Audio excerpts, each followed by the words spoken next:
বহরমপুরে ফুটপাত দখলমুক্ত করল প্রশাসন।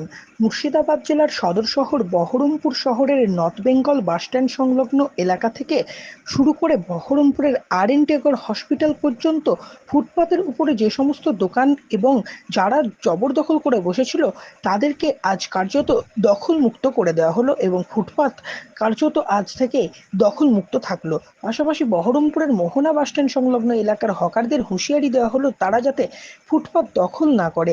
প্রশাসনের পক্ষ থেকে বহরমপুর থানার পুলিশের উদ্যোগে এবং বহরমপুর মহকুমা শাসক শুভঙ্কর রায়ের নেতৃত্বে আজকের এই অভিযান হয়েছে বলে জানা গিয়েছে। বিগত দিনেও আমাদের বাস স্ট্যান্ড এরিয়া এবং শহরের বিভিন্ন জায়গাতে একটা ড্রাইভ দেওয়া হয়েছিল, যেখানে ফুটপাত বা আপনারা নিজেরাও এখন দেখতে পাচ্ছেন যে ড্রেনগুলো একদম ক্লগড হয়ে গেছে। এই যে দোকানগুলো আছে, দোকানের প্রত্যেকটা দোকানের পেছনের দিকে জায়গা আছে, সেই জায়গাটা ওনারা ব্যবহার না করে ওনারা পুরোটাই চলে আসছে ফুটপাতের ওপরে, যেখানে সাধারণ মানুষের অসুবিধা হচ্ছে। আমরা আজকে এখানে এসে আমাদের এখানে পুলিশের তরফ থেকে আছেন, আমাদের মিউনিসিপ্যালিটি থেকে আছেন, প্রত্যেকে আমরা যারা বিভিন্ন প্রশাসনিক জায়গাতে আছি প্রত্যেকে আমরা আছি এখানে।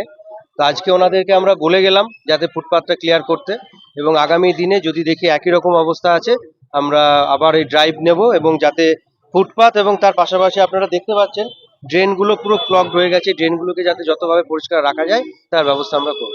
দেখা যাচ্ছে বারবার বলার পরেও কিন্তু এই যে ফুটবল তখন মুক্ত হচ্ছে না, সেই বিরুদ্ধে কোনো রকম দেখুন, আমরা আমাদের প্রশাসনিকভাবে আমাদের যা কর্তব্য আছে, আমাদের যা কাজ আছে সেটা আমরা করব, এবং এটা ড্রাইভটা এর আগে বিগত দিনেও হয়েছে, আমরা আবার করছি, ভবিষ্যতেও চলবে। না, এর কি কোনো কঠোর পদক্ষেপ নেওয়া প্রয়োজন রয়েছে? নাহলে তো এই অভিযান এই মুক্ত হচ্ছে না, বারবার অভিযান হওয়ার পরে।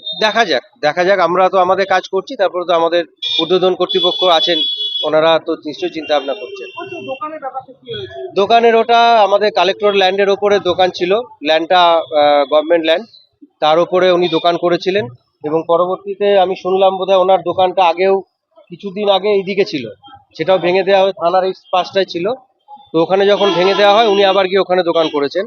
তো ওটা কালেক্টর ল্যান্ড, আমরা ওনাদেরকে নোটিশ করেছিলাম, এবং আমাদের যে আইন আছে আইন মোতাবেক আমরা সমস্ত প্রসিজারটাকে ফলো করে আজকে ওনাদেরকে, মানে আমরা নোটিশ অনেক আগেই করেছিলাম, তো আজকে ওটাকে ভেঙে দেওয়া হলো।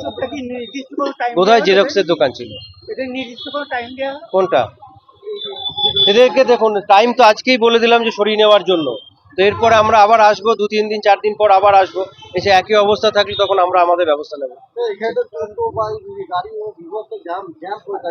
দেখুন, সব তো আর একদিনে ঠিক হবে না, আমরা ধীরে ধীরে এগোচ্ছি, এবং যাতে শহরবাসীর অসুবিধা না হয়, চলাচলের যাতে কোনো সমস্যা না হয়, আমরা পুরো বিষয়টাই আমরা দেখছি।